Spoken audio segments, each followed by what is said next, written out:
Good afternoon, everyone. This is officially Nerd Council of Doom meeting number 27. 27? 27. Wow. Today, for anyone who is curious, that is a view outside of our window here on the lunar base. We have had recent issues with certain authorities. Mr. J. Bond. No, that would be too easy. Let's make it a little more obscure. We have had issues with Mr. James B. So currently we have been evacuated to the moon base. Do not worry. We certainly will return to our normal layers for next month. Gentlemen, how goes it? Oh, mixed. Mixed. Hmm. Say, in terms of world domination, plans proceed. We are attempting to infiltrate TV and movies. In fact, I've been in close personal contact with members of the movie industry, attempting to sway their content and their writing. Unfortunately, I was distracted by Rachel Weisz, but plans continue. An acceptable distraction. Well, despite attempts at sabotage by nefarious agents on the very infrastructure of the facilities of the southern branch of the Nerd Council of Doom, I have triumphed. By mine own two hands have I managed to restore the operations of our southernmost base, and my work continues unabated. Excellent. Excellent. I'm about to implement my secret weapon, raisins. I have my minions currently working to steal the world's supply of candy ahead of October 31st. People will be forced to give out boxes of raisins, except at our layers, where we will have full-size Snickers and Milky Way, in which case the children of the world will come and bow down before our rule. And each of those candy bars will be wrapped in our manifesto. Yeah, of course. As well they should be. Yes. As well they should be.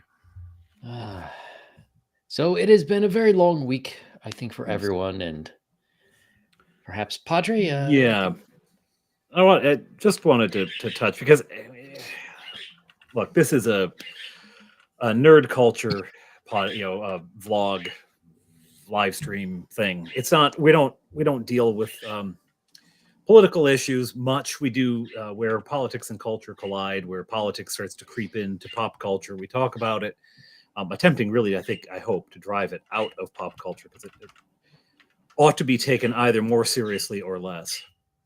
But we are a YouTube channel, and it is impossible really to go anywhere on YouTube this past week without having seen videos about Charlie Kirk. It would be really impossible to have lived anywhere other than under a rock without having heard about the news out of the States, out of Utah. And I don't suppose that really one third of a small nerd culture YouTube channel is really, the world's not on the edge of its seat waiting to see what I have to say. But again, it is impossible to miss, and it's probably impossible to miss, especially given the demographics of the people who watch this, which is frankly, mostly guys, let's face it.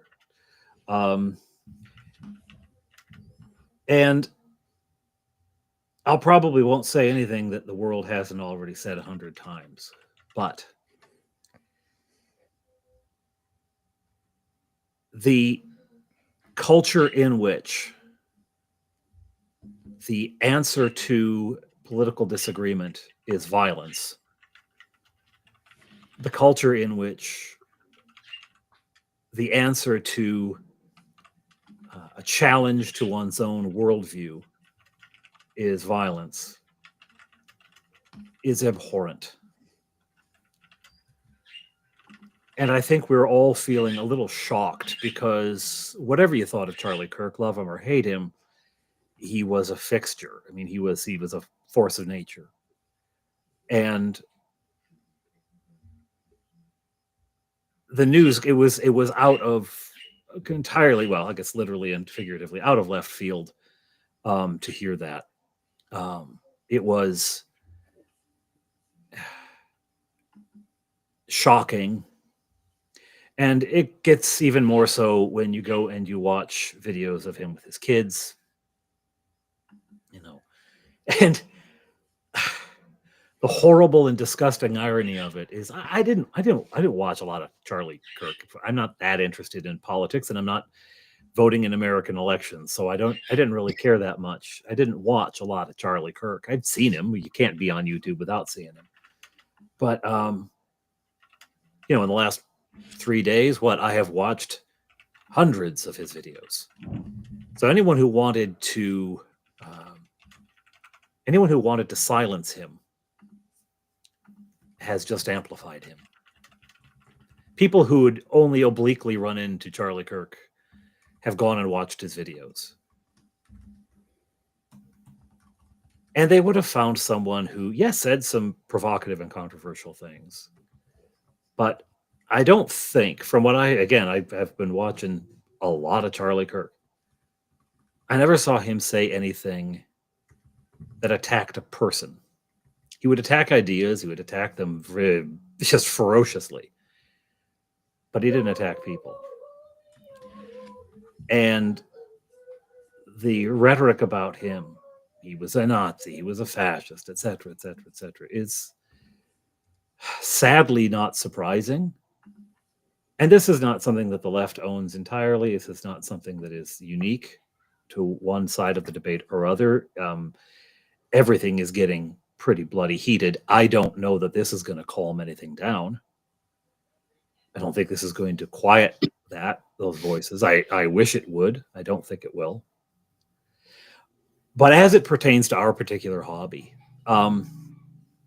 obviously talking about D&D and talking about comic books and movies and stuff, like we're not dealing in the level of issues that political discourse takes. But still in all,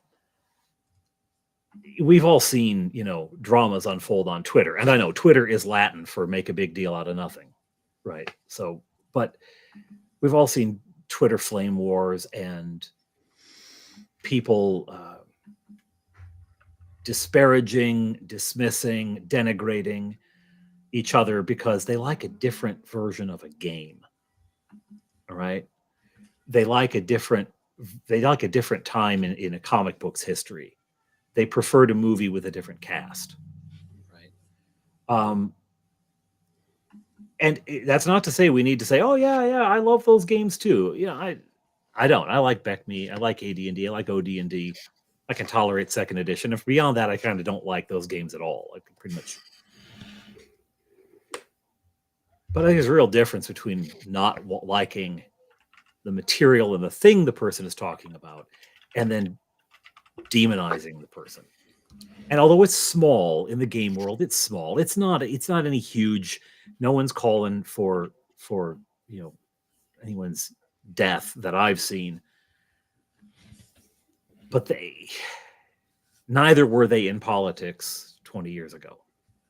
It has become incremental. It's the frog in the boiling water metaphor. And I think in a small way, what we in the hobbies, the various nerdy hobbies we occupy, can do is just back the hell off the hyperbole and the nonsense and the jackassery of it, right? I mean, give it a rest. people who like a different game system from you aren't Nazis or communists or etc. for doing so. They may be Nazis, they may be communists, but it's not because they like the game. It's not because they like this game or that game, right? It's not because they like this Superman over that one. It's not because they prefer their Batman grim dark or they like their Batman campy or whatever the other stupid argument we could come up with. So even though it's not anywhere near the level of rage, and it's not anywhere near the level of high impact issues that we talk about, that nerds talk about on Twitter and whatnot, I think we probably owe it to the world, and at least to ourselves, to not go there, to back off of even whatever positions we're in that have crept into attacking people rather than ideas, or attacking people rather than, this game or that franchise. We owe it to our world. We owe it to ourselves. We owe it to our hobbies. And I think we just need to always be aware that things like that start very small and they can grow. And it's easier to stop before it's gotten out of hand. Meanwhile, I cannot express, I can't even talk about it properly. To see the video of the kid, his daughter running up to give him a hug. I've got kids. I can't imagine. So, get some perspective, people. Get some perspective. And rest in peace, Charlie. All you ever wanted to do was talk. And they've just amplified everything you've ever said. So that's my 2 bits about the state of the world today.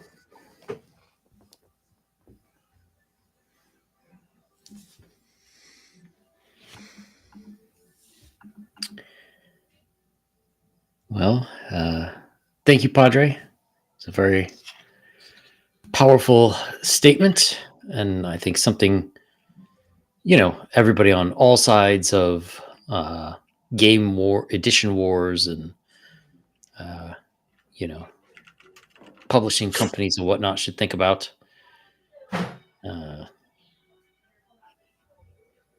Also, something very different to find a transition from. yeah. Sorry, the downer there. But you know what? Here, let me provide an off ramp. Let me provide an off ramp.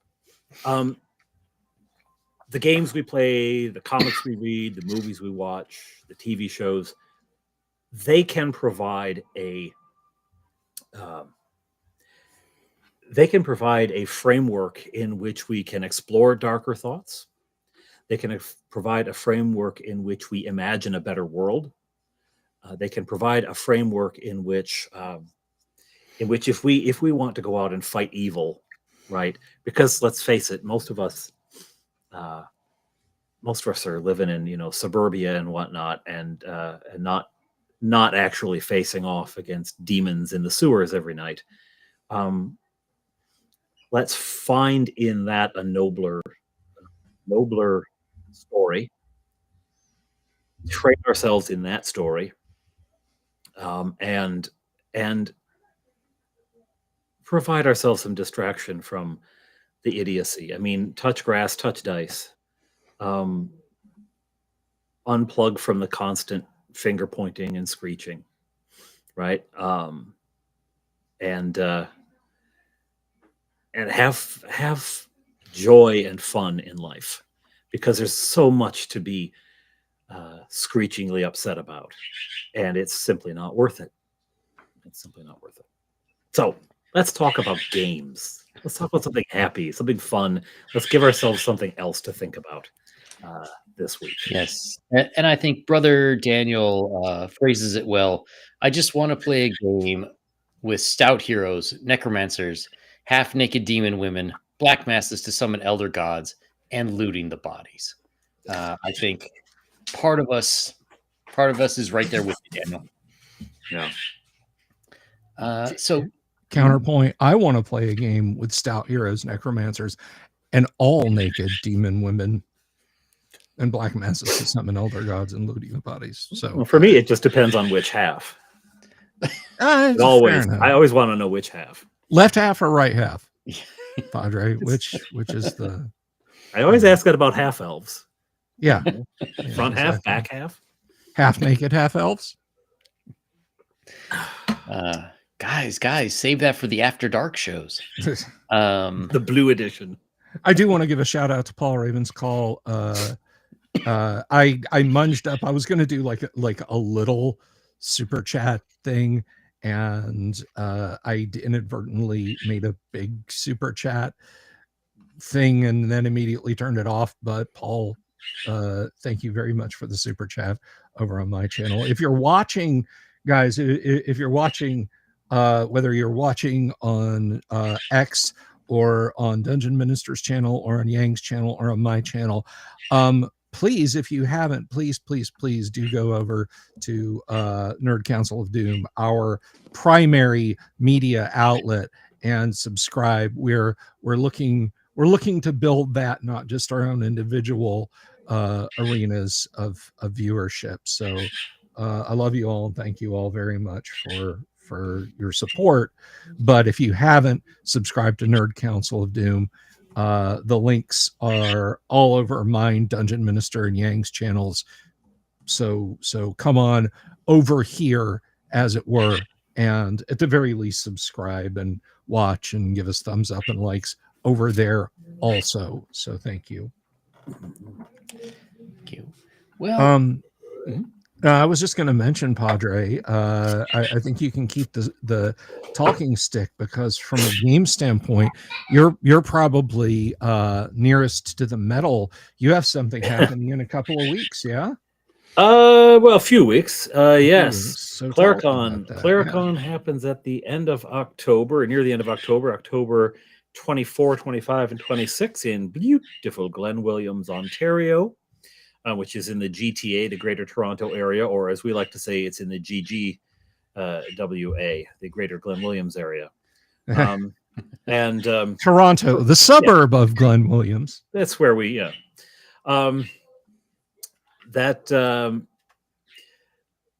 is an old school role-playing game and tabletop game convention. It's growing leaps and bounds every year. It's roughly doubled in size from 2 years ago.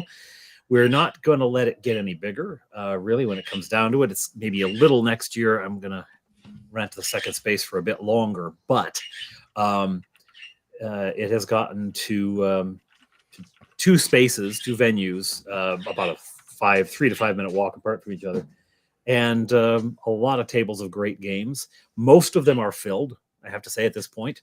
There are a couple of really cool things still open. Hexed Press has a game that he is there it is.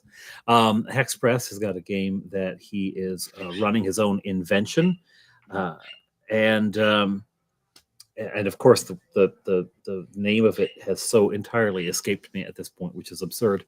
But Troop Doomsday. It's a sort of Arthurian legend style game. There's also a the 100 Years War war game being played. So you replay Cressy or Agincourt, one of the big ones.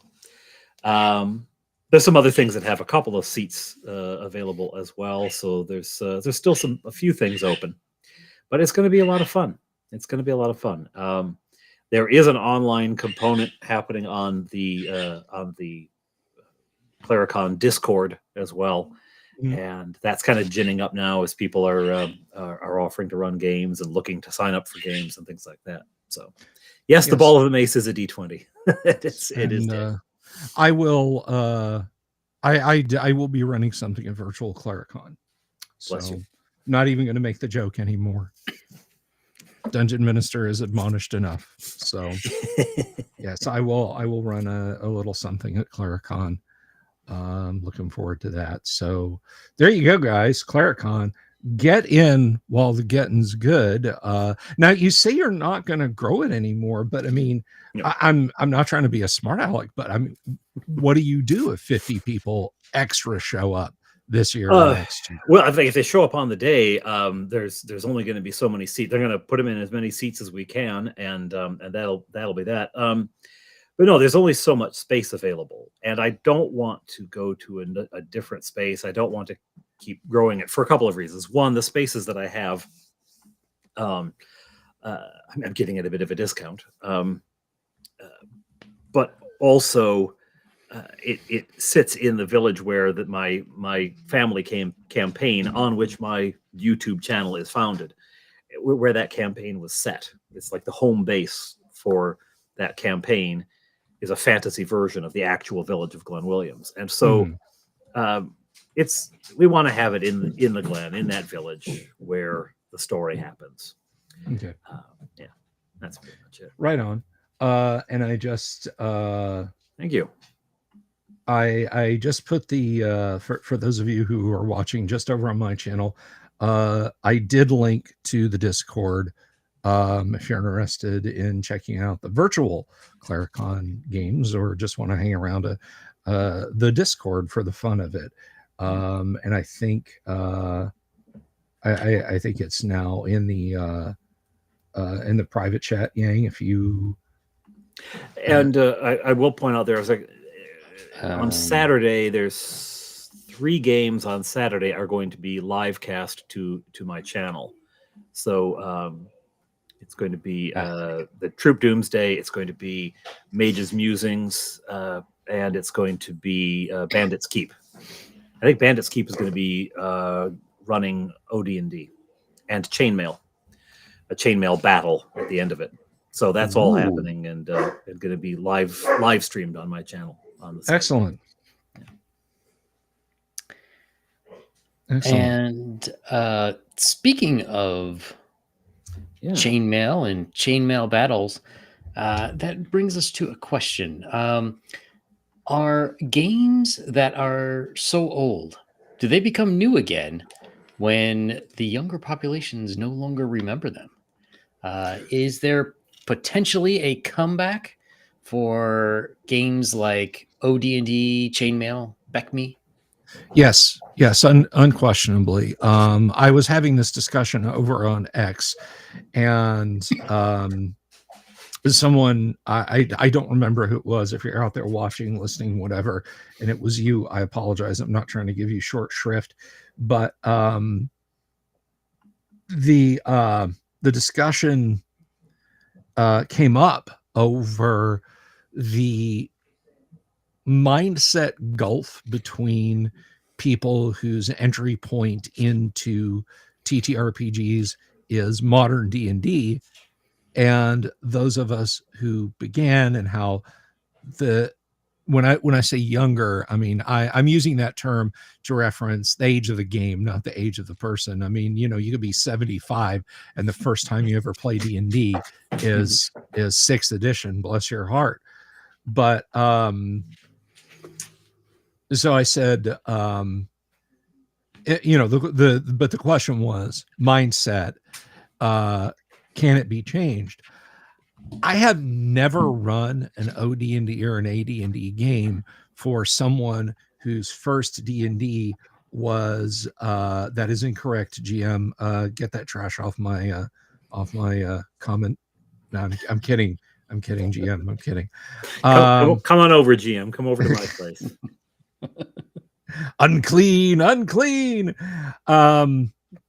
But no, I said when people sit down and start playing classic D&D, it is that disconnect vanishes almost immediately. And I said, maybe I've just been exceptionally lucky. Maybe it actually really doesn't. And people, everyone else, from players of 4th edition, 5th edition, whatever edition, when they play an old game, hate it. But then the response, the feedback I got was, well, no, we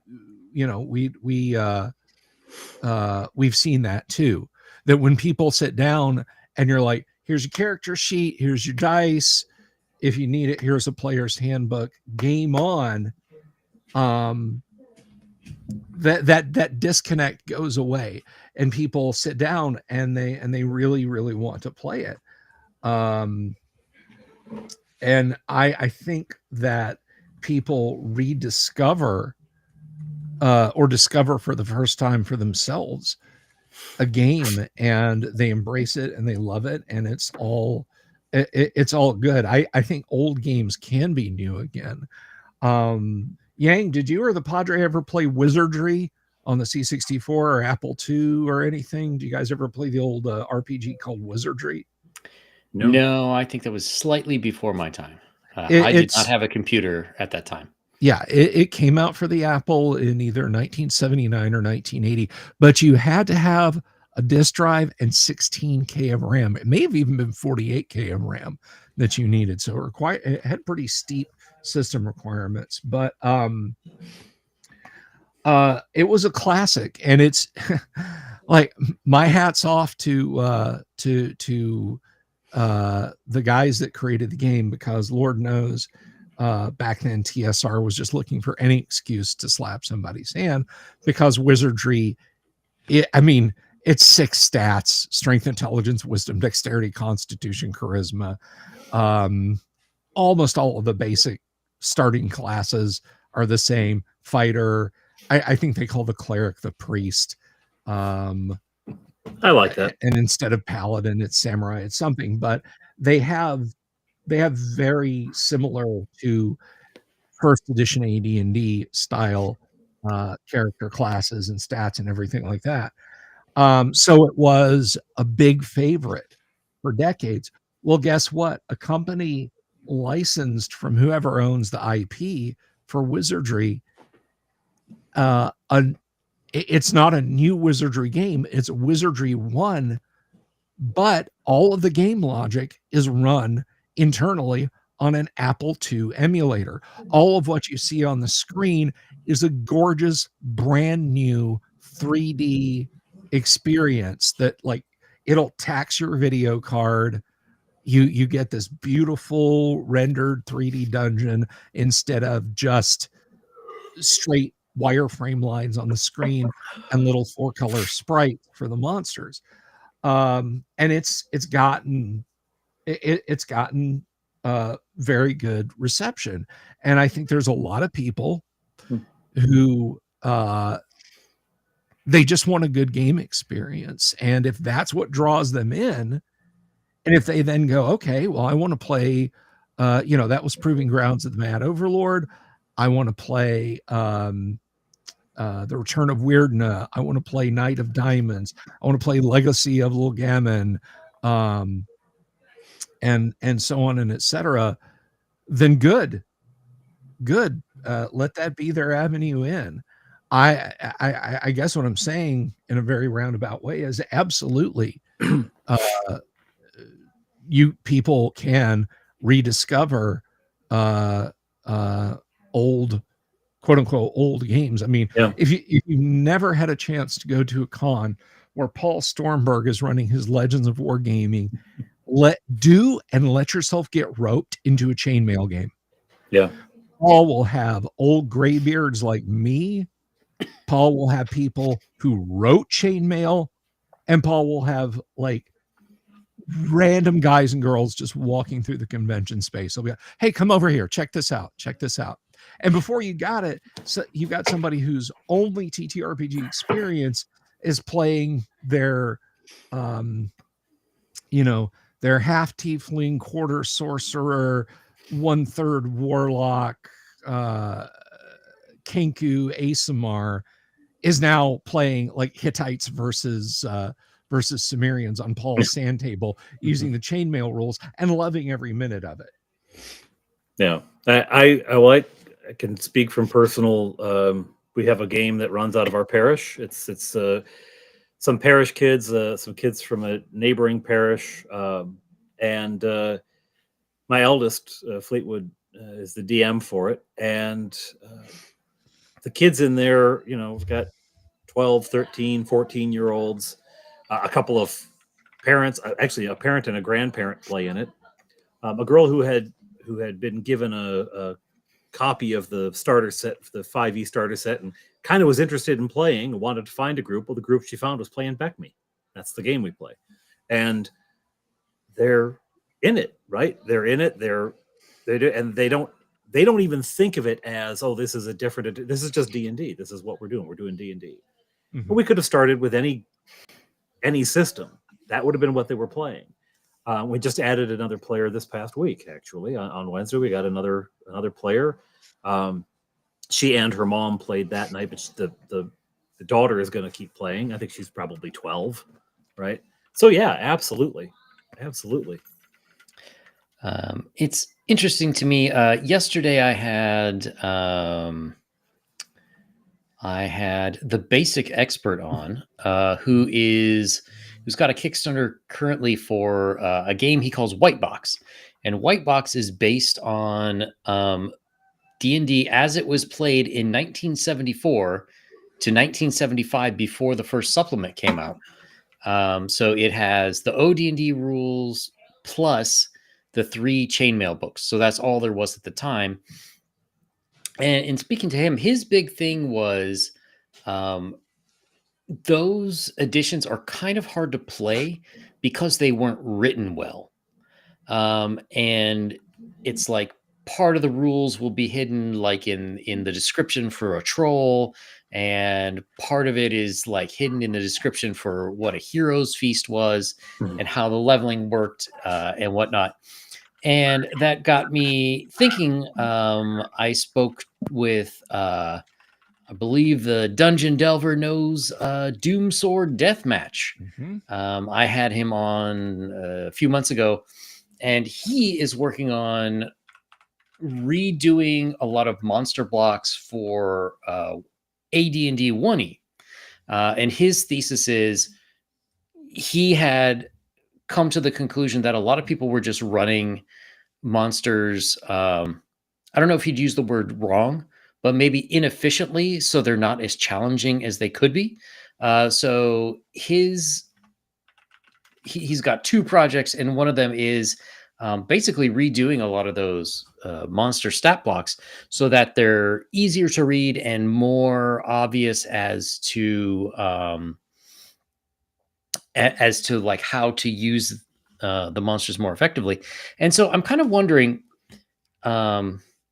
we are basically 2 generation of people down from when D&D first came out 51 years ago. I can see a lot of potential and value in these games because in some ways they're played very differently from how the current versions are. So to me, I'm wondering, is what we really need a rewrite of those classic editions? Not necessarily for modern day audiences, just so that they're explained a little bit better than they were back in the day. The only thing personally I think OD&D is in need of is an expanded FAQ, frequently asked questions. There was one published almost immediately in the strategic review and given out to hobby game shops.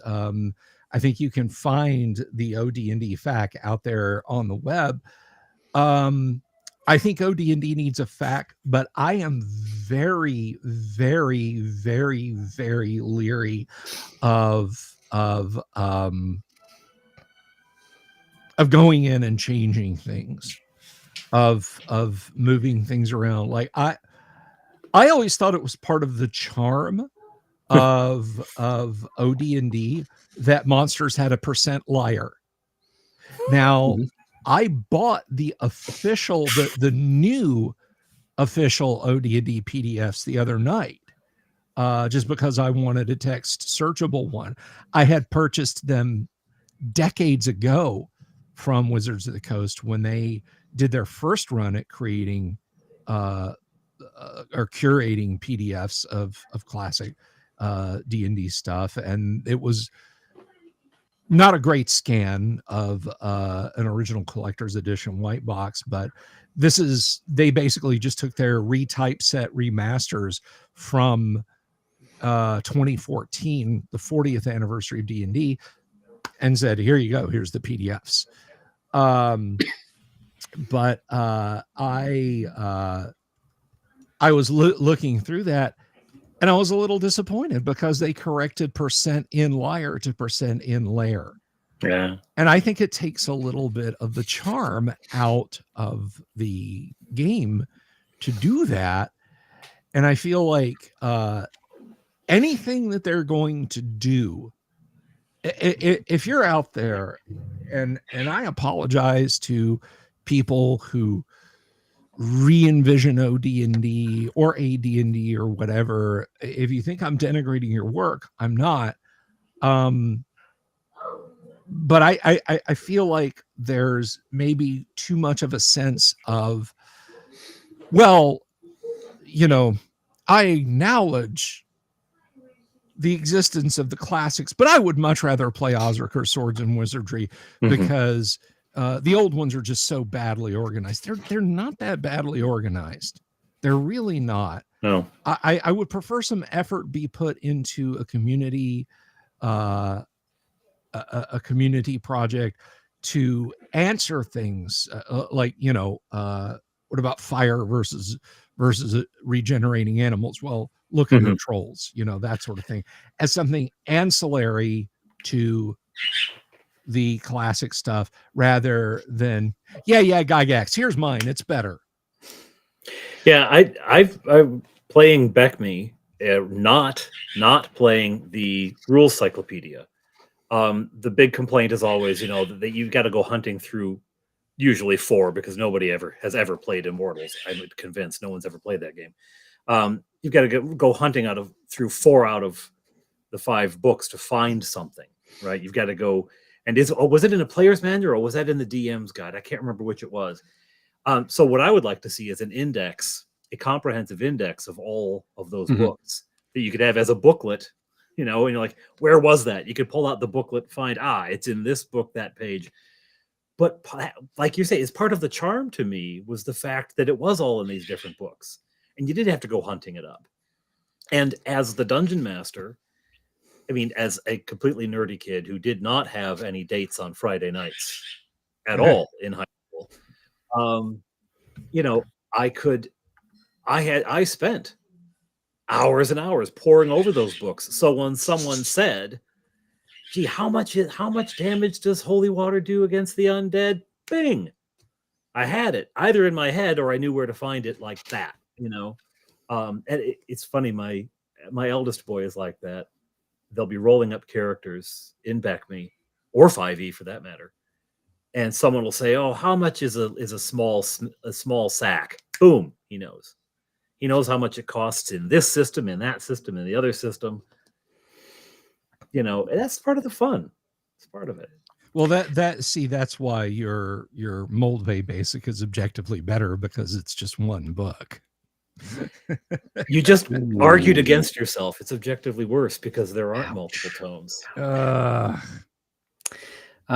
Okay, but I hear what you guys are saying. There is a charm, but let's bring it into the modern audience. I think that a lot of the games themselves have, like both of you have said, you've had younger people who don't have experience and they played the classic versions and they enjoyed them. But part of that is because they've had an experienced DM to get them started in the world. Whereas if, let's say, somebody with no D&D experience picked up a box of these books off the shelf, is that really, would it be better? Dungeon Minister's index idea, I think, is great. So it's easier to at least find the information. I'm a little leery about just sending people off like, go get copies of Chainmail and ODD. Good luck, guys. And then, seeing if they figure it out or not. For me, I do think that for the modern audiences, we do need at least a supplement that perhaps a FAQ, but that would explain why you want to keep certain things. Like, for example, you want to use encumbrance. Why do you want to use encumbrance? Well, treasure is heavy, and you're going to need hirelings probably to help you carry that stuff back. So, okay, you got to spend money on hirelings. And then, well, once you get it back, there's no bank of whatever, so you need to have a fortress or some kind of stronghold in which to store your treasure. And if so, just by getting rid of encumbrance, which a lot of people do in modern games, you nix having hirelings and all the shenanigans and problems that'll have. You nix the need for strongholds. So to me, I think there needs to be a DM supplement where these things are explained. Like, hey, look, most people don't play it this way these days, but there's very good reasons why you want to keep these old rules. Well, I would say that kind of a thing would be required for people who are coming from modern versions of the game into the older versions. But how would it work out if someone with no D&D experience just picked up one of the old rule sets? It would work the same way it did in the 70s and 80s. It worked then. People's brains aren't different. People aren't, we watch different media, but we still have brains in our heads, and we can still read. And I have this argument all the time about the liturgy, and people saying, well, we need to update the liturgy. People still have the same hearts. We still have the same spiritual needs. We don't need a different means of worship. It's like, try the old stuff. You'll find it's actually it's remained around for thousands of years for a reason. And I think the same thing is true of the games. I mean, we picked it up and we learned it. I'm not an especially intelligent human being. If I could pick that up and figure out how to run it, like, I don't see why anyone else couldn't. Now, your point though is well taken. If someone has been playing 5e and they want to get into the older games, there may be a factor. Like, but why are there this handful of classes, and why can't I play a tiefling, and why? And of course, if you have a DM who wants to let that happen, then you can.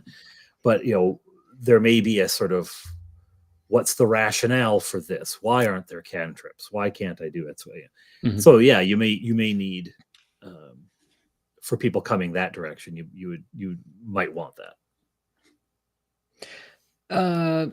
Yeah, I mean, one of the things is, with the current population, at least 2 generations down from the original, generally they're going to start somewhere else.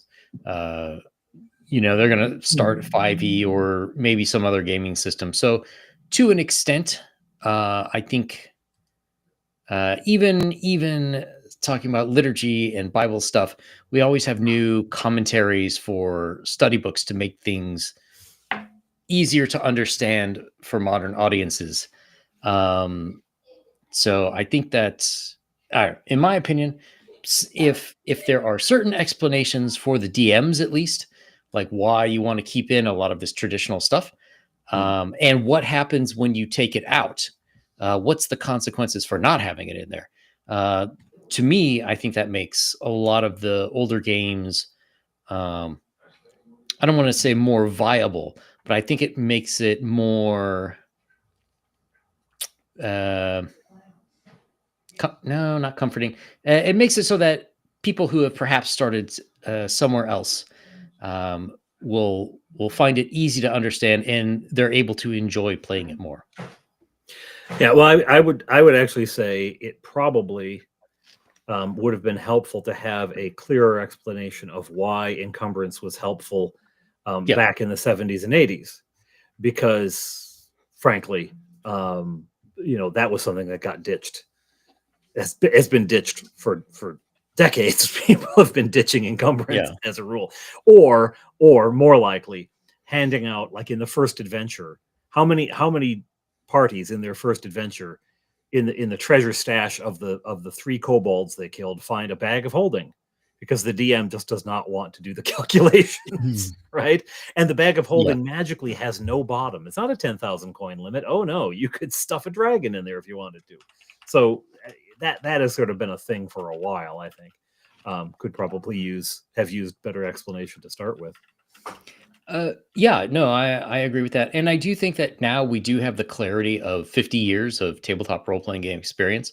So we can see the consequences of changing rules, just like we can see, you know, if you want to say 5e, what are the consequences of gameplay if people regain all their hit points on a long rest?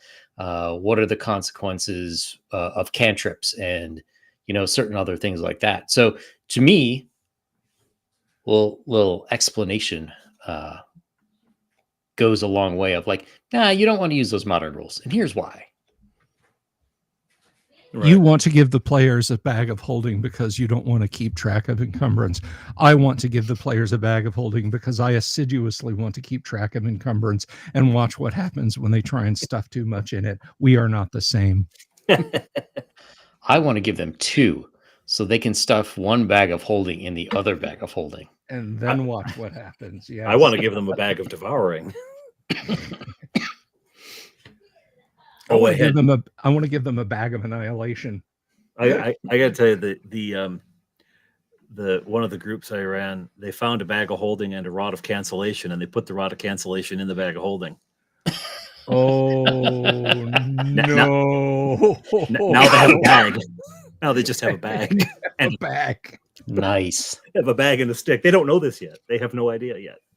I know that a lot of people get up in their heads and wig out about ChatGPT, but I have a pretty good relationship with my ChatGPT agent, and I asked it how much the AD&D portable hole could carry in gold, like how many gold pieces specifically it could carry, because the portable hole only gives volume. Right. It only, it says it's I think it's either 6 feet around and 10 feet deep or 10 feet around and 6 feet deep. I don't remember. But I said, okay, ChatGPT, let's figure this out with a gold coin as the standard and a gold coin weighing 1.6 ounces. And so it said, all right, let's assume these are not evenly stacked. There's going to be slanted. There's going to be overlapped.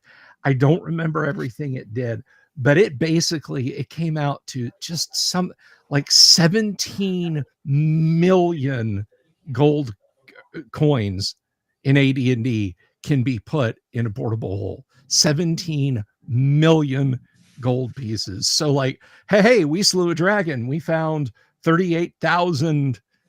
There's copper and silver, but we're not going to mess with that. We're going to get the couple thousand platinum, but the tens of thousands of gold. That's not even going to make a dent in a portable hole. That's just going to be kind of loosely scattered on the bottom of a portable hole. A portable hole is a powerful tool. It is. Yes. Yeah. Once you give one of those, you've essentially let go of the notion of limiting gear. But you have abrogated. As someone in the chat though has mentioned, rooting around in there to find the thing becomes okay, I pull out my it's a chimera. Okay, I pull out my sword +3 against chimeras. Okay, that's going to take you 6 rounds digging through all the garbage you've thrown in. Exactly. So you're carrying, let's say, over time, you've just accumulated, 2-3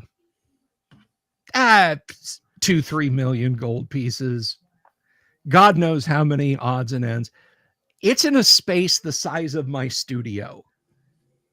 If you filled my studio up to like waist deep in 2-inch round, 1/2-inch thick coins, and then told me to come out here and find, I mean, let's say it's a figurine of Wondrous Power. Okay, where's this figurine of Wondrous Power? It's in the portable hole.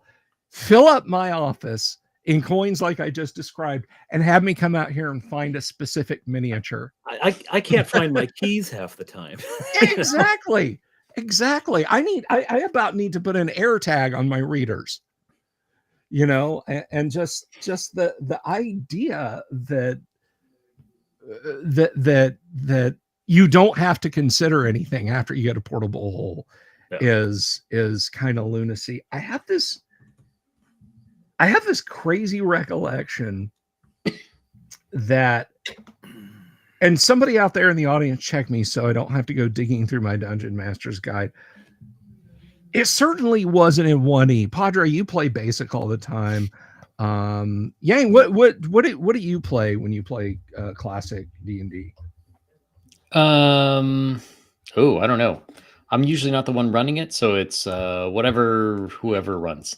I have a vague recollection that later Bags of Holding got some ridiculous buff that when you stuck your hand in, just whatever you were looking for, you automatically came up with. Yeah, from my recollection of it in Back to Me, it has a 10,000 coin limit, and there's no description of being able to just automatically find what you're after. Yeah. Okay. So this is now, to quote Clark Griswold, this is a quest. It's a quest for fun. So let me look up real quick here because we're going down the rabbit hole.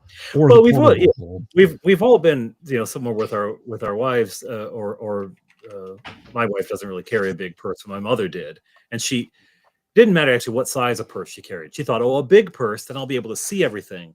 No, it's too big. I can't find anything. A small purse. That way it's all right there. No, it's too small. I can't maneuver in there. We've all seen women doing this, digging around in a purse, looking in their comb. Nope. Cat, all sorts of stuff. And they can't find what they're going for because it's in a bag. And that's just a normal bag, not a bag that can hold 10,000 coins. So yeah, the idea that you're going to just automatically in one round switch weapons to someone that I'm pulling out of the Bag of Holding. No, you're going to take time finding that. Yeah. And I mean, the only thing under Bag of Holding in the Dungeon Master's Guide, it's the first edition AD&D Dungeon Master's Guide. There's multiple size, but yeah, it's overload. If it's overloaded or sharp objects are placed in it, the bag will rupture and be ruined, and the contents will be forever lost in the vortices of nil space.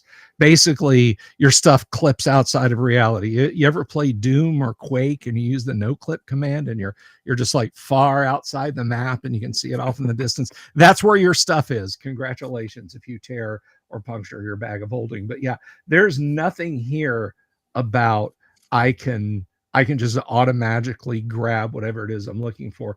Now, I wonder, let me see. Now, Imperial Ramblings, if you put a Bag of Holding inside of a Bag of Holding, you're aiming for trouble. Yes. That's what happens. A portable hole, let's see, 6 inches in diameter, 10 feet deep. And again, it says... I think it's 6 feet in diameter there. I'm sorry. Yeah. 6 feet in diameter, 10 feet deep.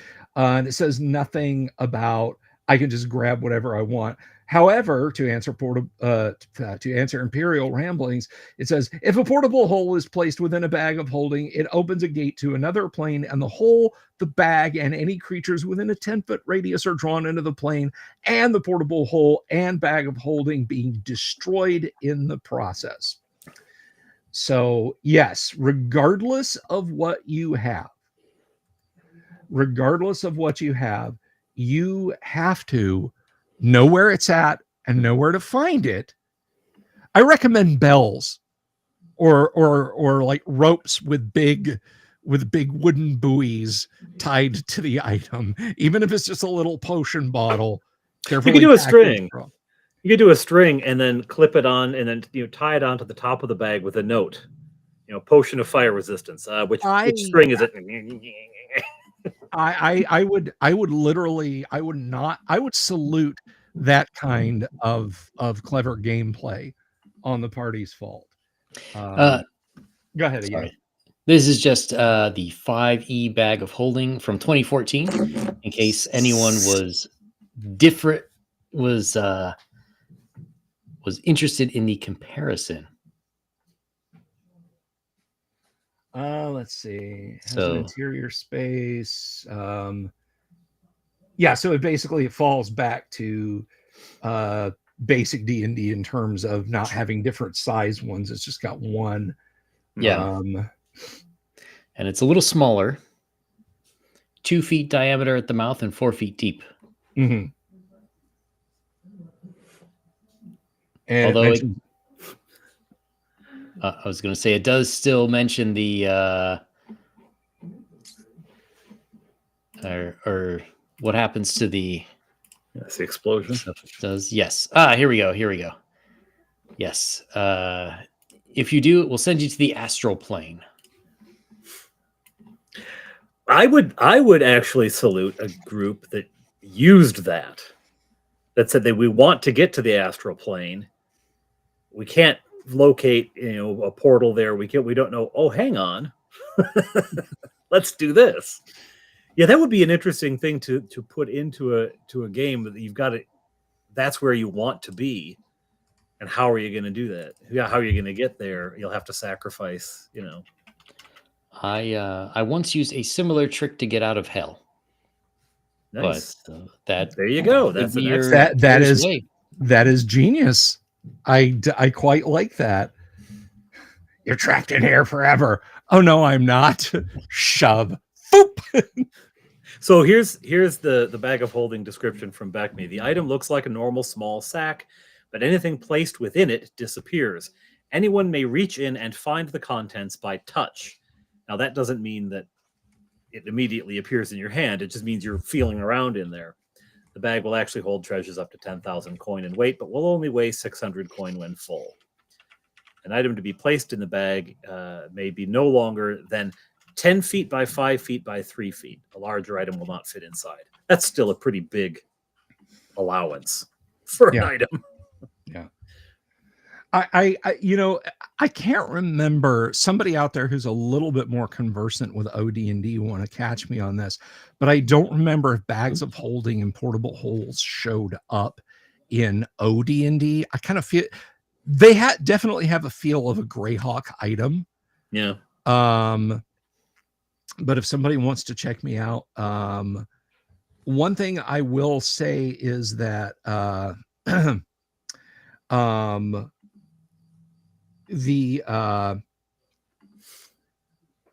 think the idea of, and by the way, beings will suffocate. I have a feeling that at Gary's table, there was a lot of my gnome, my dwarf, my halfling are going to hide inside the bag of holding, and we're going to throw it over the castle wall. And then they're going to climb out. I got a sneaking suspicion that there was a lot of that going on in the early days. And Gary finally said, look, it's a limited space. You got to breathe. Ryan doesn't think so. He says it's still considered 1E. How much does a gold piece weigh? 1.6 ounces in AD&D. 1.6 ounces. So it's 10 coins to the pound. 10 coins to the pound. Now, Dundermoose, that is ruthless and inventive. Dundermoose says a bag of holding full of set bear traps. What's in here? Tank. Ah! You can find it by touch. 1 to 4 damage. Okay, who's going to try again? I'll reach it. They're tank. Ah!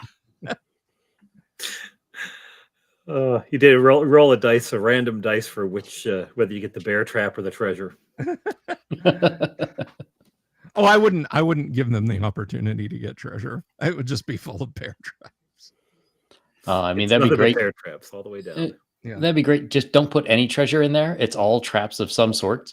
Yes. And then you let yourself get captured by bandits. Now, what was it? Use reed straws to breathe out of the top of the bag of holding. And again, that is a perfectly valid methodology, if you will, of of utilizing the bag of holding. I mean, hey, you could use that to hide from bad guys. Think about it. Jump, pull the bag up around you, hop like a sack race into a pond, and then scooch down into the water, hold the top shut with a reed, and just sitting there all day long. I'm reminded, though, Paul Stormberg tells this story so much better than me, but I'll share it with you guys. One of Gary's favorite things to do was waste parties' times, particularly in like tournament games. And the Giant's Gambit is probably one of the best Gygaxian gambits, because the party finds an affable hill giant who has a big, important bag, and it's tied with a magical rope that has a tag on the rope. And if the party can translate what the wooden tag says, it says night. And the giant says, it only opens at night. I escaped from the mean old fire giants. I stole their magic bag that only opens at night. I don't want to carry this thing anymore. I'll trade you. And then the party, he'll negotiate back and forth. Now the party can just kill him. But if you play him well enough and you play him affably enough, even the paladin is going to feel bad about killing this dumb but kind hill giant. So he'll take whatever treasure they offer him for the magic bag with a magic rope that ties it shut. And indeed, it only opens at night. And if the party waits around, the rope unties itself. The entire bag is full of night soil. The fire giants fill the bag every night, and then in the morning it ties itself shut and it's dragged outside until night when it opens, and then it can be cleaned out and they bring it back in. But he would use that gambit in games to slow parties' progress down.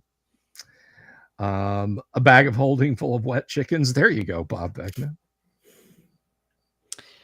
A bag of poop. Yes, that's it. It's giant. It's a giant bag full of giant poop. And speaking of old games that are new again, I just found this the other day and I thought it was super neat. Which is Warblade. So Warblade was one of the most popular TTRPGs in Japan. Came out in 1989 through the 90s. It has sword and sorcery and mecha. And this is on Kickstarter. It is the first time that this has ever been translated into English. So it makes me wonder as well, how many great TTRPGs have there been from other countries that we missed because they were just never in English before? Sword Art Online, despite the name online, it is actually a pen and paper game. Is a huge RPG in Japan. What's another one? Anima Tactics or something like that, I think. And then, of course, in Germany, you had started out as a D&D heartbreaker, and literally the rules to the game changed with every edition. It wasn't like, okay, the rules are slightly different, but no, they just completely scrapped and rewrote the game over 4 editions. And that was my sincere apologies to fluent German speakers in the audience. Die Schwarze Auge, the Dark Eye. German TTRPG, which started out very much as a basic D&D-ish like game, then sort of mutated to a Warhammer Fantasy like game, and then kind of became more of a storytelling kind of game, and then sort of sailed back over to rules light, almost 5e D&D game. They never really could pick a system, but those are some I can think of. Either you gents got anything? No, just that one. Okay. Just Where's Blade. But it seems interesting. I hope that in the future, at some point, we will get to see more of that stuff in the US, especially at cons and whatnot. Yeah. I wouldn't hate it. I wouldn't hate it. Hey guys, just a real quick. I hate to keep beating on this drum, but if you're not subbed yet over on Nerd Council Doom, please come over. Give us a subscription. We're sitting at 66 subs. We've jumped up a couple today. That's awesome. So check us out. We're trying to get to 100, and if we can just sell enough band candy, we'll get to 100 subs. And then we get to get the either the BMX bike or the trip to Chicago.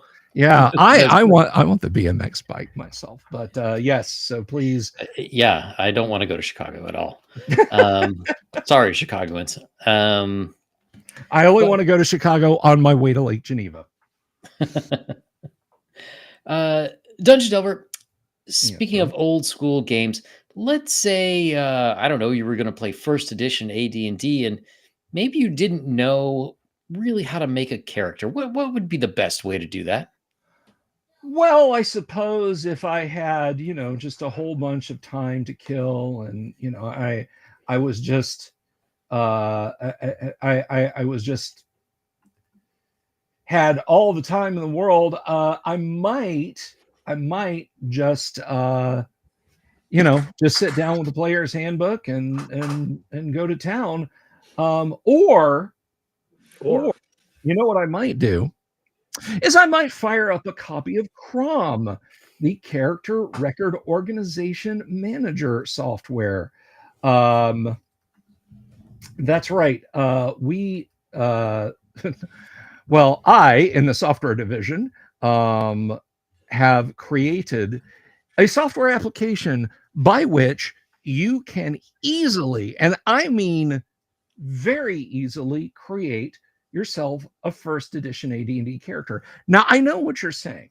Not you guys here on the council, since by mutual agreement, we all put in the anti-psionic implants to protect us from mind controller characters.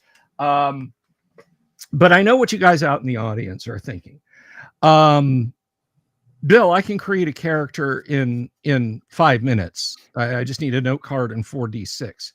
Well, you can, or maybe you're like, yeah, I can create it in less time than that. I can go to, Dragon's Foot as a character generator. I can ask ChatGPT to make me an AD&D character. Hopefully, it won't hallucinate and start making a 5th edition character halfway through. Yeah. But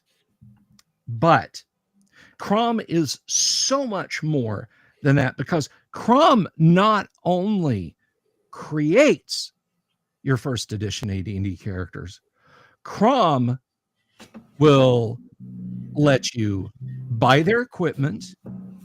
If your DM allows it and you have a human character, it will let you check for psionics.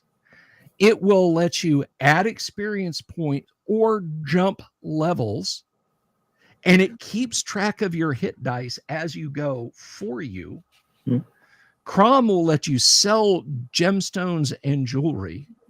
CROM will let you dual class a human character, either just to dual class him if you meet the requirements, or on your way to becoming a bard, and that does count for half elves as well, but only bard for half elves. CROM, hey, did your character accidentally high five a white in the dungeon as it walked past? Well, guess what? CROM will drain a level for you if you tell it to, and it will drain the appropriate amount of hit points. So let's say your fighter started off with 8, then got 3 for second level and 5 for third level. And on that third level, he kisses that chaste looking young woman in the tavern who turned out to be a succubus. When you drain a level, CROM will remove the correct amount of hit points. It keeps track of all of that stuff for you. Did your paladin fall and you just decide, whatever, I'll become lawful neutral, I'll become neutral good, I'll become chaotic good? Well, guess what? you can change alignments. Did you find a Libram, a Tome, an Ion Stone, make a wish, something to change a stat? CROM lets you adjust your stats. Have you played this character so long that your DM has been keeping track of their birthdays, and now they've gone from middle-aged to mature? Guess what? In first edition AD&D, that impacts your stats. Or maybe they saw a ghost. Maybe they were hale and hearty and full of vim and vigor. They saw a ghost. They aged 60 years and they're human. Guess what? You can add the years and watch their stats rise and drop accordingly. CROM does all of this, and it will save your character in text format or in HTML. CROM is an amazing tool. Yang, do you mind if we give a quick CROM demo? Absolutely. All right, so I'm going to show you guys. This is CROM. Very simple text interface. By the way, in case you're curious, this runs on Windows 8, 8.1, 10, and 11, 64 or 32-bit, and it runs under Linux through Wine. So let's take a look at this. See how fast we can do this. So we create a character. Stat generation methods are exactly as they are for AD&D. We have method 1, 2, 3, 4. But if you have a favorite character that you want to port over to CROM, you can use manual entry. So here we go. Let's do method 3. That's nice and quick. What do we get? Some okay stats, not great stats. Strength 12, intelligence 14, wisdom 14, dexterity 15, constitution 14, charisma 15. I don't know about you guys. I'm feeling half elf thief with this. So let's do thief. We've selected half elf. Are you sure? Let's do male. Let's make this a fighter, magic user, thief. Enter level for fighter. Let's go 3. For magic user, 3. For thief, 4. We have 7 proficiencies. Did I mention it does proficiencies? Let's go melee. We'll go with a dagger. We'll go with a long sword. We'll do a short sword. We have 4 proficiencies left. Let's go to pole arms. Let's pick up a... That's Gary-esque in its pole arm obsession. Thank you. That is all of them that are in first edition AD&D. If it's in the player's handbook, it's right here. So let's take a speed'em, like a nice speed'em, and let's get some missile weapons. Let's pick up ranged. Better a speed'em than a speedo. Yeah, exactly. So, although depending on how much money we have at the end of this, we may not be able to afford much more than that. Let's go ahead and do a short bow, and let's do a light crossbow. Now we still have a proficiency. I don't know what I want it to be, but we can leave it. We can leave it because it will remember. We're done. Are you sure? Absolutely. We can shop right now if we want to. We have 240 gold. Let's shop for some armor first. I don't know. Well, we got to do thief leaf stuff, so we better go ahead and make it leather armor. Let's get a small shield. We'll be done. Let's shop for weapons. Let's get some melee weapons. Let's get that long sword. Let's buy that dagger. Let's get our pole arms. And let's see, where's our speed'em at? There it is. So we're done there. So we're backing up. Let's get some miscellaneous equipment and items. Let's see. Let's get some belladonna, garlic bud, wolfsbane. And here we go. A backpack. 5 wax candles, a small helm, a bullseye lantern. Oh, we got to get thieves' tools. I was gonna say, you got to get those thieves' tools. You're not doing many lock pickings. Absolutely. Let's get a quiver for our arrows. Rope. Might want some rope. Oh, yeah. Never know when you'll need rope. You need a few 10-foot poles. I think just the one 10-foot pole there. Let's see. Rope, 50 feet. I lived on Roncesvalles in Toronto. There were a lot of poles. None of them were 10 feet tall. Averaged around 5'9" to 6'1". Stretch Pulaski, tallest pole I ever met. Let's see. Let's one more thing in weapons, because we didn't get any arrows. Let's see. Arrows. Arrow dozen normal.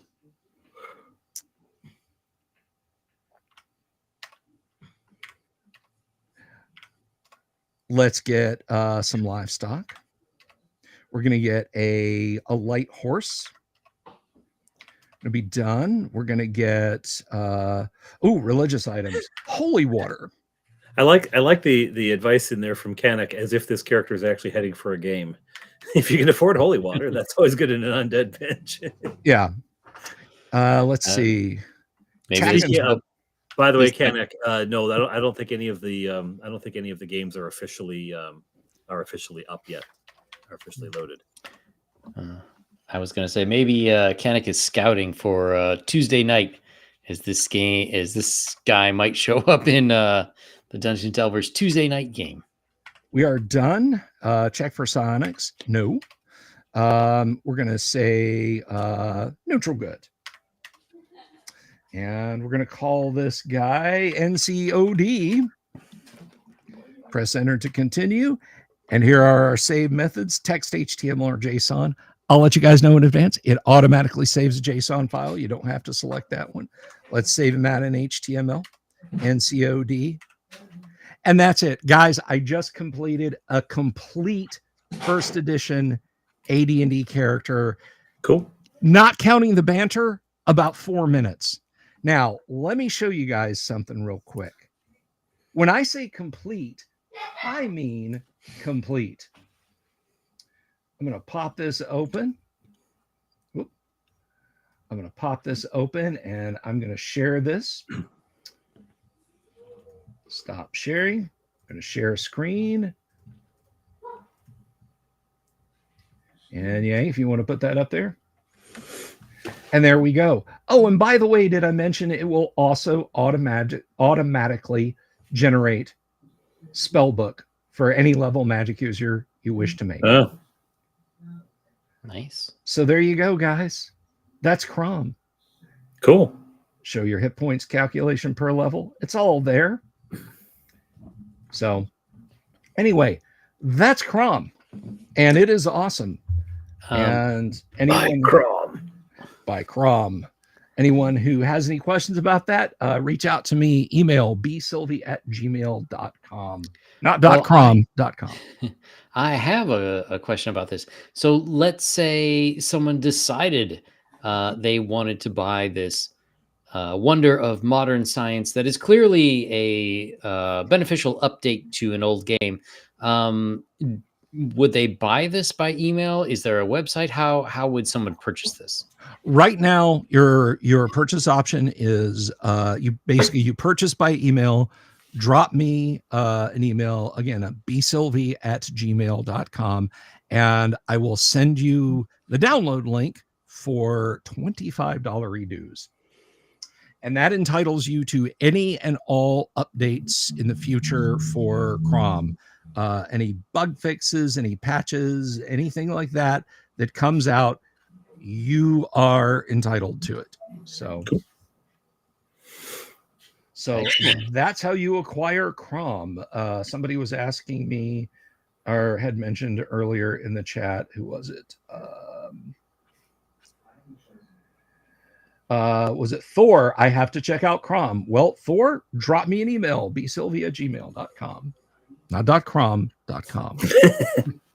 If you could get crom.com, that would be awesome. ideal. Yeah, every word and a bunch of non-words have all been squatted on, mostly by Eastern I'm sure. European and Chinese domain squatters. So trust me. Even the Delver's Dungeon, I let it go slack for a few months and it got snapped up. So they do it. They do it. Kanika, just to clarify, the games haven't even been officially posted when they were happening. They haven't asked for signups, so you needn't lurk. You'll be able to play in one. It's going to be announced over on the CleriCon Discord. yes, Excellent stuff. yes, indeed. Excellent stuff, CROM. Thank you very much. CROM is mighty. That's CROM strong in his software repository. I think if you were to update it, you should get an AI voice of Arnold Schwarzenegger, where every time you add something like pick your class. Okay, you're a fighter. You would be a fighter. You're a magic user. Get a 10-foot pole. You guys are just trying to get me in trouble with. And you should get a feature where if you've done your shopping, you have too much material, you cannot possibly carry that with your puny strength. You're too weak. You're too weak Look to at carry you. it. Hey, Sub-Zero, now Plane Zero. Why try did you buy plate mail? You are a thief. Don't buy plate mail. Or you try to get some spells for your fighter. I don't understand these spells. Yeah. Why are you doing this?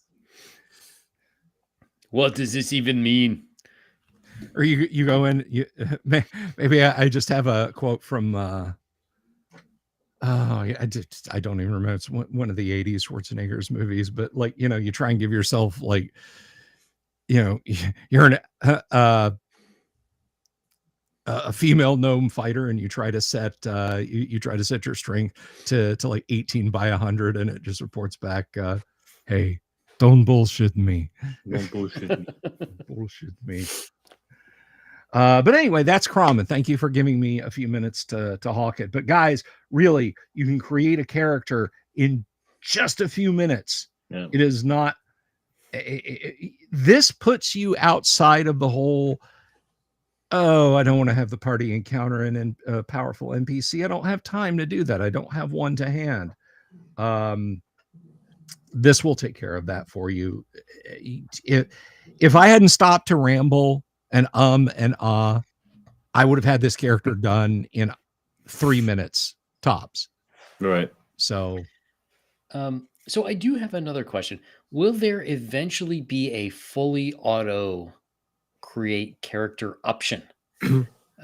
So let's say you're DMing and of course your players decide they want to start a tavern brawl, and all of a sudden you need a bunch of people to fill that tavern with.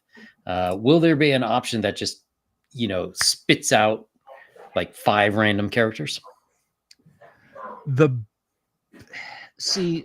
best I would love to have an auto NPC party generator. Mm-hmm.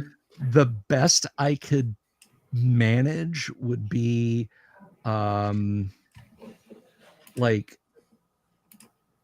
maybe to have a table, a lookup table set up. Use CROM to generate 500 characters, but that would forever be what CROM could ingest. I mean, I don't want to say no, that can never happen. I absolutely don't. But I mean, it could potentially happen. I could see myself happen. I could see myself doing something like that. Now, I had a thought a while ago, because when I was a kid, I would roll up characters. I don't know where I got I guess I printed my own. I made up my own character sheets on my word processor, not a computer, a word processor. I remember. And I rolled up characters for everything. I put together characters for the full complement of the cast of Les Miserables. I put together, characters, all of the dwarves from The Hobbit. I rolled up the whole thing until I had 13 dwarves, and I just, again, no date on Friday nights. I wonder why. But I had a thought recently about all of those characters that you roll up and never use, right? Our parish game, everyone rolled up 3 characters to start with because it's pretty deadly. We've got one kid who's gone through 7 characters already. He's not a wise player. He's fun, but he's not wise. And I thought about those characters that get rolled up and never used. And imagine if it was a sort of Pirandello 6 characters in search of an author kind of thing, where the characters have an internal life. They actually exist in some plane somewhere, and they're just waiting to go on an adventure. And they're sad because he rolled me up. He said he was going to play adventures with me. Oh, don't do that. And then I thought, if you mass create them, how cheapening to life is that? Like, bing, bing, bing, bing, bing, more characters. Imagining this huge waiting room, just moping around like my dog when it's an hour past time for his WALK, and moping around, wishing that they could go on an adventure. The new animated movie from the makers of Toy Story, Pixar. Yeah. See, there you go. Daniel Rowan knows it. I mean, I could. I could potentially create a feature like that someday. I mean, I'm never going to say never, but I'm not going to promise it. It would be an interesting thing to have an automatic NPC party generator, right? And it would be anywhere from 3 to 8. You would have a range within there, so it couldn't just randomly land on 1. It would always give you, and then boom. Shoot, it's got 2 thieves, it's got a fighter, it's got a magic user, it's got boom. But now I say that as someone who has absolutely no capacity with coding, or I barely get the thing to turn on in the morning. So I understand that saying that and doing it, not the same thing. Well, I mean, before I got into programming CROM, it was literally a case of like, geez, someone should someone should do this. Someone should do this. And I would tell my friends who could program, hey, you should totally do this. And the response was always, Bill, it's not just like, I could knock this out in an afternoon. Right. And, I started coding CROM, and with a lot of help from ChatGPT and a lot of Google searches and stuff like that, I got it 90% done over the course of 4 months. But the next 4 months before you guys saw a complete copy was just, it was like crawling on my belly through a thicket. It's just constantly getting caught, very slow going. It was not easy to make. So a lot of times when people say, oh, Bill, like, you should add this stuff from Unearthed Arcana, I'm like, my brother in Christ. If 1, you were a programmer, and 2, you looked at the code inside, you would scream. You would avert your eyes. It would be like looking in the Ark of the Covenant. It is a mess in there. So there is no, I'll just add this one feature, that'll be simple. No. And the entire thing comes crashing down. Oh yeah. And one thing I will tell anyone considering getting it, I am always open to comments, emails, like, hey, this doesn't work. This, this feature crashed, or I know for a fact that the player's handbook says this, and you're not allowing that. I appreciate all kinds of feedback about that. But there are times when somebody will say, hey, this one thing isn't working. Not a problem. I just have to put comma, the thing you want, close comma, you're good. And then I do that, and I test the software, and the whole program burns down. And now I have to figure out why. Why did it crash? So it's like, It ain't all that easy. No. But it's like painting miniatures. It's fun after a fashion. The tedium is part of the fun, in a way. Yeah. Speaking of fashion, gentlemen, this brings us to perhaps our most important question of the day. Does pumpkin spice belong in tabletop role-playing games? I can imagine a campaign in which pumpkin spice is a low-level magical item. Like you find a small jar of pumpkin spice and it preserves your food for an extra day. You find a low level of pumpkin spice and you can use it to charm the succubus. The chat keeps talking about. And so just to put a little bit of that in there and offer the drink, and then that'll just and then you're antiquing and going to apple picking with the succubus. It's like, see, now I would say, to me, it sounds like it should be the street name for a drug that human women like to ingest. Not size of it.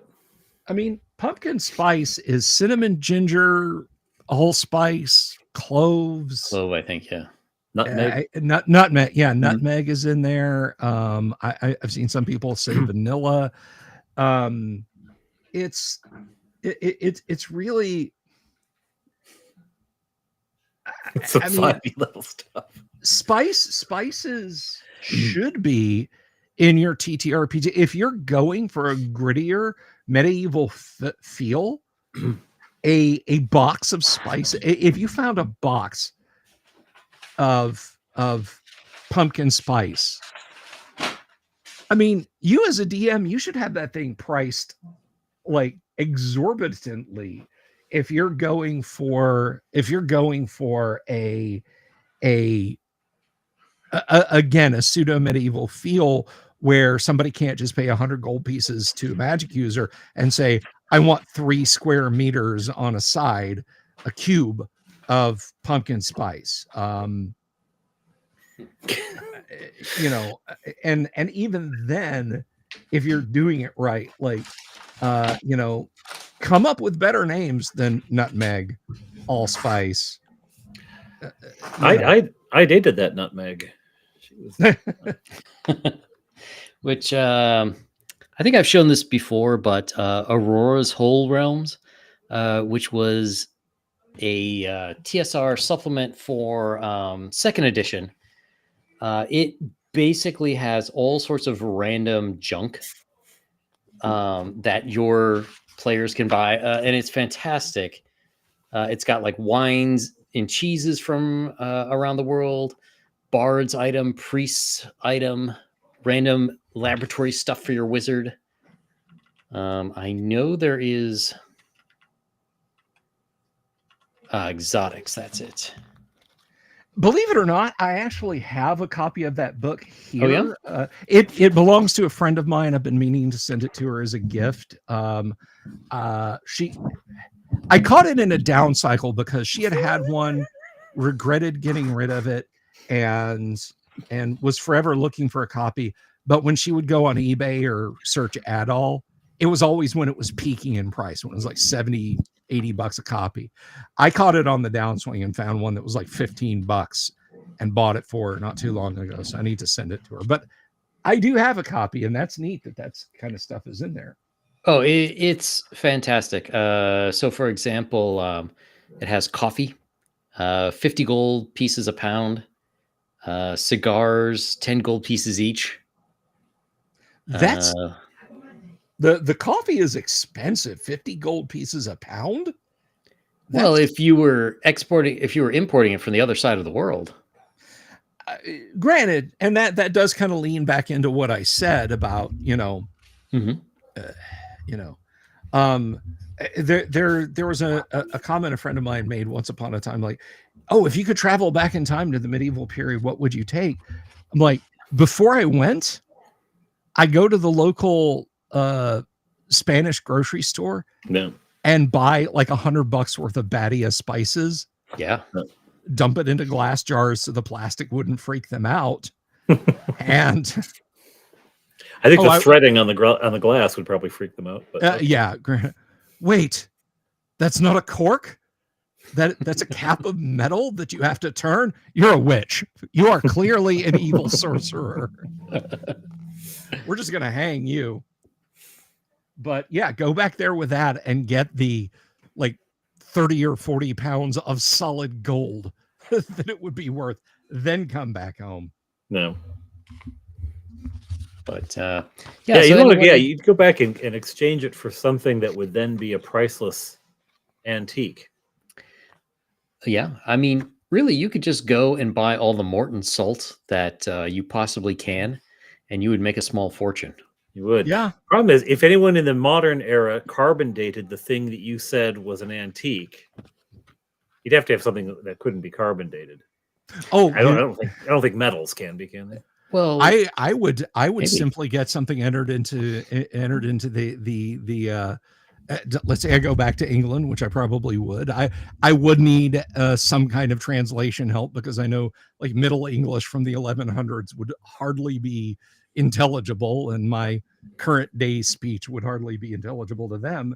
But get your name entered in the royal registry, get yourself like knighted, show up 1,000 years later and be like, well, I'm here to claim my castle and my land. I'm going to say that getting yourself knighted today would probably be easier than getting yourself knighted when they were actually killing each other with swords. Maybe. Like all three of us would be paced in the first 3 minutes of a joust. Well, even if we weren't competing, I'm just saying, sitting in the stands, yeah, we'd be dead. What is cowboy coffee? That is a cowboy made with ground up coffee made with ground up cowboys. They dry them, they roast them, and they grind them up. You can taste it. You can make ersatz coffee out of just about anything if you're willing to put up with the taste. Oh, they had the dandelion roots. Yeah, Telemachus. There you go. So you'd want to make sure you had metal artifacts that you could bring back and claim, justifiably claim this is from the 9th century, the 13th century, whatever. Yeah. I'm almost embarrassed to admit that this is Paladin Steve says, no, not a chance. Keep TTRPGs pumpkin spice free. That's some 5e level stuff. I didn't say there were lattes. Or that your character was making them. Yes. Yeah. And that was the side quest. Yeah. But there is an AI slop channel on YouTube called World War II Tales. Yes. And I will put it on to listen to. And the guy is kind of on a streak lately. Oh, hey, Kabuki. The guy's been on a streak lately where he talks about or the books that he puts through his reader are all about the experience of Axis prisoners in the United States. I've listened to those. Yeah.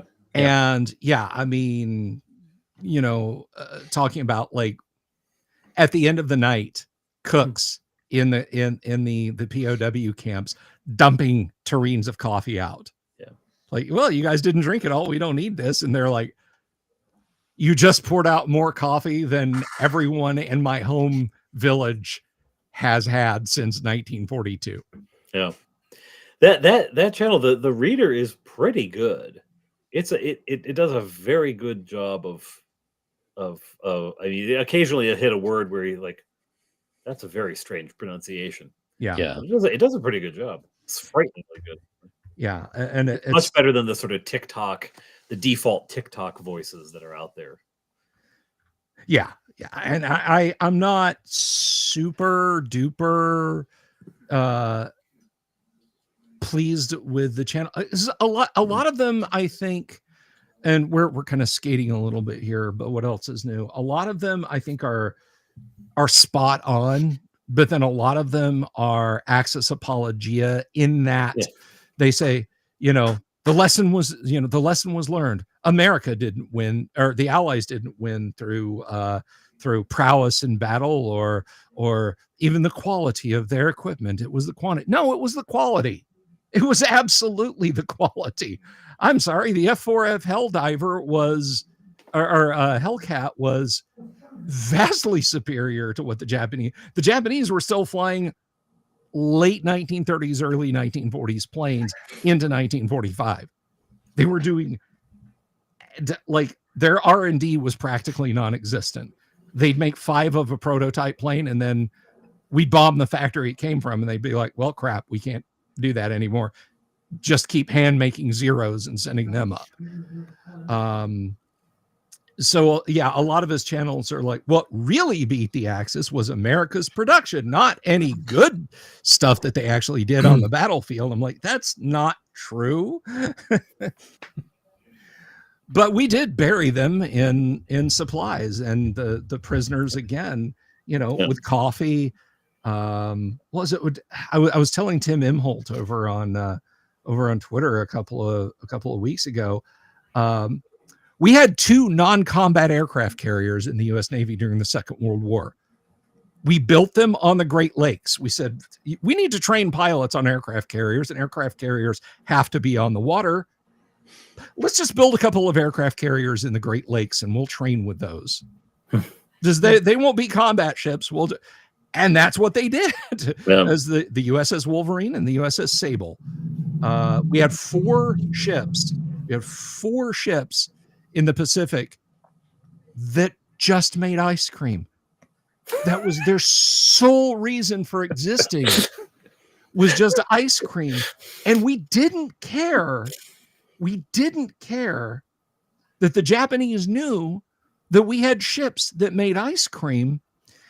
And when we dug through the Japanese intel, what they were radio intercept guys in Japan, because we broadcast in the clear, this unit wants a pecan ripple. This unit wants 50 pounds of pecan ripple. They're on this island. They're like, they must mean guns. That must mean guns. Oh, fudge sauce. That's diesel. They're short on fuel. And we told the Japanese, no, we actually meant ice cream. You want to come on board? You want to get yourself a sundae? It's like American subs had air conditioning, washing machines, shower facilities, bakeries, and ice cream bars. The World War II American submarines did. And they couldn't believe what we were capable of pulling off.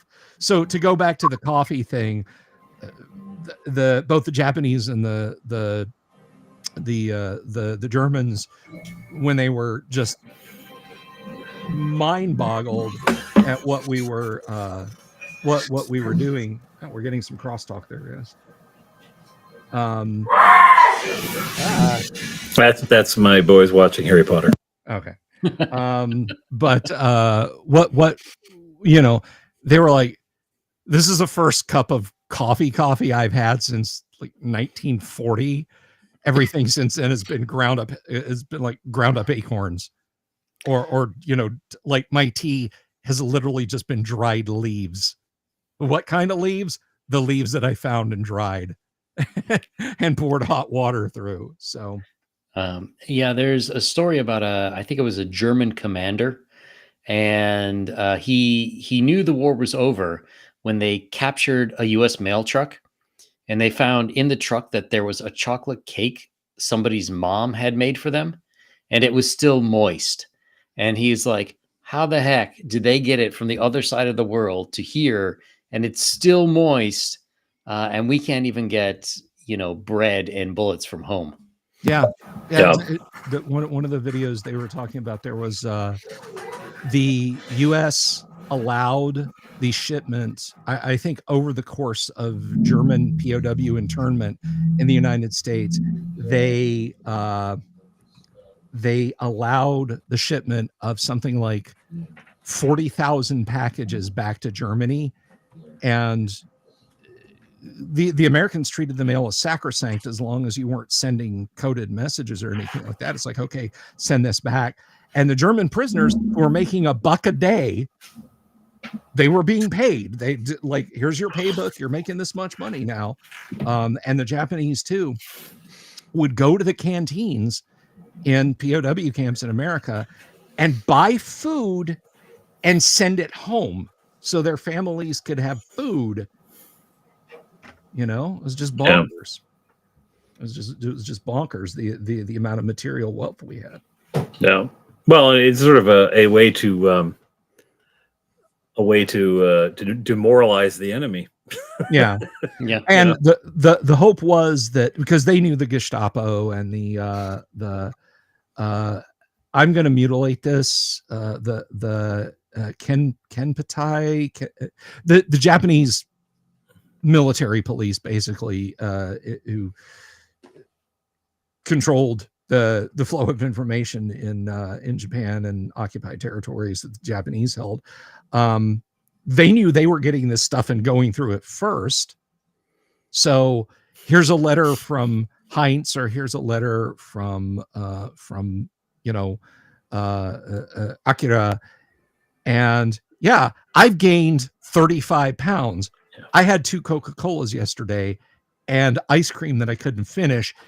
Here's 5 chocolate bars and a canned ham that I'm sending you. Suddenly the military police are getting chubby. Yeah, no doubt. No doubt. But they, why are all of our soldiers gaining so much weight? Yes. This is not good. They can no longer run after the prisoners who are escaping. Yeah, they had prisoners, POWs who were repatriated to Germany would get home and they'd be portly, you know, they'd be big chunky guys, and they'd get home and their families were rail thin because of war privation in either theater. But anyway, just a good comparison with coffee. Sorry, I apologize for that's so far off of where we were, but that's okay. Yeah. Well, I'm gonna have to get ready to grill some dinner over here. Do we have any other items of note that must be noted? I do not. I would mention. I feel bad because this this almost feels like a footnote. You know, it's been kind of a downer around here lately, so I didn't really want to kick things off with. And in addition to that, but we did have a celebrity passing. Rick Davies, co-founder and frontman of Supertramp, passed away a few days ago. So, you know, whether you liked the more esoteric, conceptual Supertramp stuff, the more radio-friendly pop, things like the Logical song "Goodbye Stranger," regardless, Rick Davies had a hand in writing and performing it, and he was 81 years young. Long battle with cancer. So we will miss his music, but we'll remember it every time we hear one of those classics out there. Go with God, Rick. I hope you're at peace now.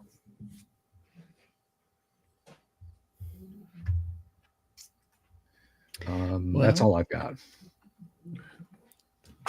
On that note, gentlemen,